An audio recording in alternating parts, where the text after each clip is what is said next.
Die reuk van petrol en die klank van 'n engine se toere wat opgejaag word, het maandag vroeg oor die Killarney renbaan by Tableview gehang. 'n Klein spannetjie ingenieurstudente aan die Kaapse Skiereilands Universiteit van Tegnologie het die week begin deur uiteindelik, na 2 jaar se swoeg, hul selfvervaardigde formule-sturend renmotor vir die eerste keer op die baan te toets.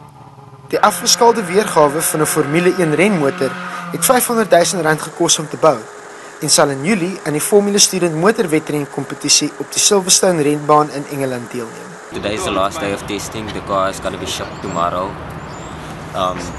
to the UK, so by the time we get there, we unload the car. Basically, there's a team at the lab right now sorting out our spares and our tools, and we just did the final testing on the vehicle today. It goes nice and smooth. Through its gears, we made the distance that we set out to do today. The reason for this test was twofold.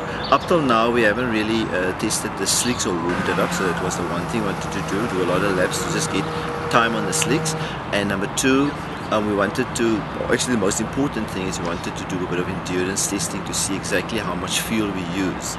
It's a pity we couldn't go that fast because we are testing for fuel economy to see if we can make out 22 kilometers with a single tank of fuel. Most teams with their engines being well tuned, average between 3.5 and 4.5 liters. So we looks like we are also in that range or region. And will you be doing some more testing that side as well? Hopefully, if we can get a place to test, we will be doing more testing and setting more setups with the car, so for the track and for the race. I can see, yeah.